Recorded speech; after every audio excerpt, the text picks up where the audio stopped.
Welcome back to the LangChain Node.js series. In this part, we learn how to create a ReAct agent.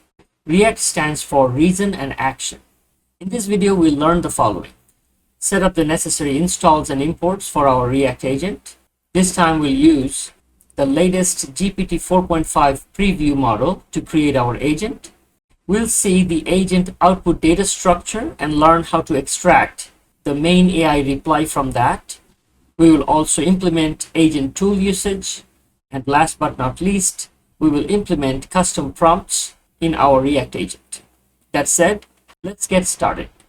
All right, so this is my local system setup for Node.js. And this is my package.json. And these are all the installs we're going to need to create our agent. And let's check out what node version I have. All right, and then npm. There you go. It's pretty standard. So this is where we're going to run our agent. This guy right here. So let's first go look at what's going on. All right, so this is our agent file. Here we are bringing in the imports. First, the .env.config, so that we can read our .env file, all the API keys, etc. Then we have create ReAct agent coming in from LangGraph Prebuilt, and then chat OpenAI to create our model, and two tools, already ready-made tools from LangChain, Calculative and DuckDuckGo search. So first we go ahead and implement chat OpenAI using GPT-4.5 preview model to create our LLM. Then we instantiate our calculator to create our cal tool, and then we instantiate the DuckDuckGo search max result 1 to create our search tool. Finally, we put all of them in an array called tools, and at this point we use create ReAct agent function and pass our LLM and tools, the LLM right here and tools right here, pass these two to create our agent, and that will be our first ReAct agent. And then we set up our query text. When was your last training date? Right? So we're going to just quickly ask it what was the last training date was, because that way we're going to know what questions to ask so that we can invoke a tool usage. For example, if we ask about an event that occurred after its training date, it will be bound to use the DuckDuckGo search tool to find out about that event, right? So that's the trick.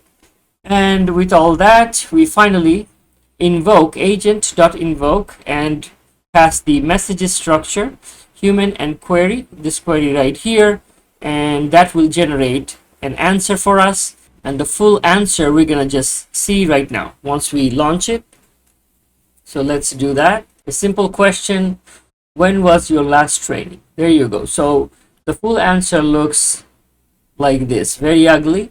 And what we're looking for is this line right here. There are, there's a messages array, human message, AI message. This is the second one or the last one. And this is the answer we're looking for, right? Also, it shows tool usage, our model that has been used, etc., etc. So let's go back, and this time let's disable this and enable this. Now let me tell you what's happening here. As you saw right here, then this is a messages array with two messages, human and AI message. So what we're doing here, we are with a -1, we're just collecting the last message, which is this guy right here. And this slice function returns an array with that last message only. So in that case, if we use 0 index on that one, all we are going to get is this guy right here. And then all we have to do, just dot content, and boom, we're going to have our line, right? So let's actually keep it as is. Let's go back and make sure that, yes, that's what it is. And we're going to save this, go back. And now we're going to run the same thing. Boom, there you go. Just the answer we're looking for.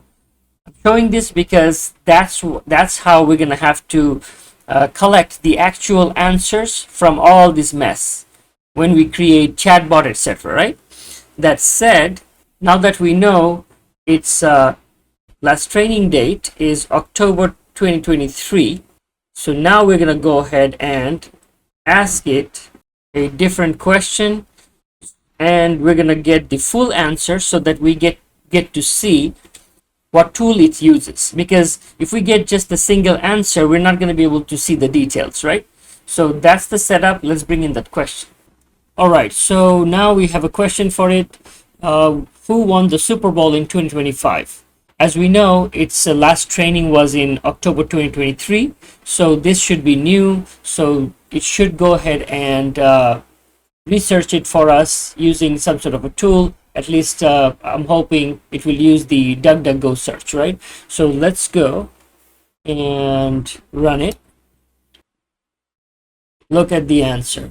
The Super Bowl 2025 hasn't occurred yet, blah, blah, blah, blah. It's scheduled in February 2025, right? So that means it has no idea that, what year this is. So, and that's why it's going ahead and letting us know what it actually currently knows. So at this point, we're going to go and see the beauty of prompt engineering. All right, so this is the prompt we're bringing in. The text says, this is the year 2025. To find out about current events, you must use your tools, right? I'm not even, telling it which tool to specifically use, because it does have a calculator tool and the search tool. So I'm just refocusing its mind to make it aware that it needs to be using the tool, right? And we're keeping this question exactly the same. So let's go test it out. And as we know, it does not know that the Super Bowl 2025 has happened just yet, but now it will. So let's see. Let's rerun it. Boom, there you go. Philadelphia Eagles won the Super Bowl, blah, blah, blah, blah, blah. It knows everything right now. And how it knows? Look at this. So initially this was our human message, and then the AI response started. But at one point it actually had a tool call.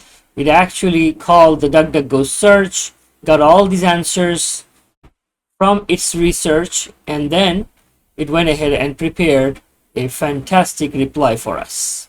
All right, so let's go give it one more try to see if it uses another tool, which is the calculator. All right, so now we are bringing in this specific question. What is the distance when we multiply the Earth's circumference by 321? Now this is a calculative question, right? It has to use the calculator this time, right? The calc tool. So just to make sure, let's run it.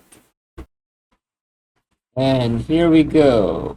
Here's our answer in kilometers. And let's backtrack. Look at this tool call. It used the calculator, and then it generated this result for us.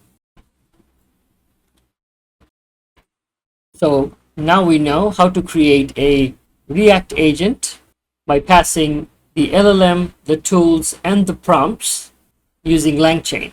Thanks for watching.